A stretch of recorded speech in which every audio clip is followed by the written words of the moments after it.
안녕하세요. 오늘은 2025년 6월 19일 목요일입니다. 함께 보실 말씀은 역대상 19장 1절부터 20장 8절까지 말씀입니다. 어제 본문에서 다윗의 승전 기록이 나오고 난 후에 오늘 본문도 다윗이 암몬과 시리아와 전쟁을 하는 내용, 그리고 라빠를 점령하는 내용, 그 다음에 블레셋과 싸우는 내용이 기록되게 됩니다.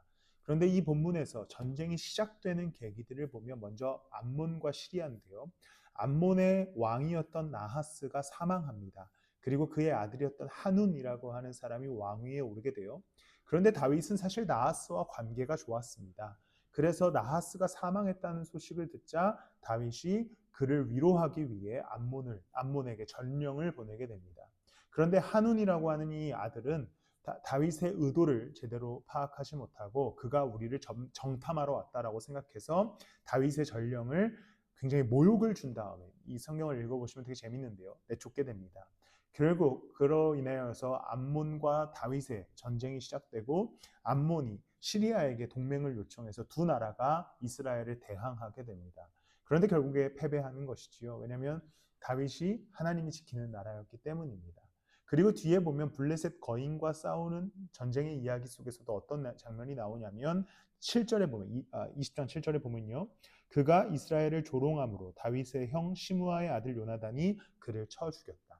블레셋의 거대한 장군이 하나님을 조롱하게 된 것이죠. 이스라엘을 조롱한 것은 결국 하나님을 조롱한 것이기 때문입니다. 그래서 결국에는 다윗의 조카였던 요나단에게 사망하게 됩니다. 이 이야기 속에서 등장하는 핵심적인 가치는 하나님의 질서, 하나님의 법을 따르는 사람들이 있었습니다. 다윗도 하나님의 말씀대로 국가를 다스리고 있었고 그로 인해서 사실은 암몬이라고 하는 나라에 조문을 보냈던 것이었는데 그 하나님의 뜻에 거역했던 암몬과 시리아가 전쟁을 치렀다가 패배하게 되죠. 블레셋도 마찬가지입니다. 이 하나님의 나라에 조롱과 모욕을 퍼부었다가 패배하게 됩니다. 결국에 하나님의 질서에 반하는 자들은 패배하는 역사를 보여주게 되는 것이지요. 이것은 우리는 전쟁의 시대를 살아가지는 않지만 우리의 개인의 삶도 마찬가지입니다. 하나님의 뜻, 하나님의 질서, 하나님의 방식을 거부한다면 우리는 넘어질 수밖에 없는 것이죠. 왜냐하면 그 질서는 가장 견고하고 완벽한 질서이기 때문입니다. 오늘 하루 여러분들의 삶도 하나님의 기준이 세워져서 하나님의 질서대로 살아가는 여러분들이 되시기를 축복합니다. 기도하겠습니다. 하나님 감사합니다. 우리 가운데 말씀으로 세워주신 그 질서, 말씀으로 또 세워주신 그 은혜대로 우리가 삶의 걸음을 옮기게 하여 주시옵소서.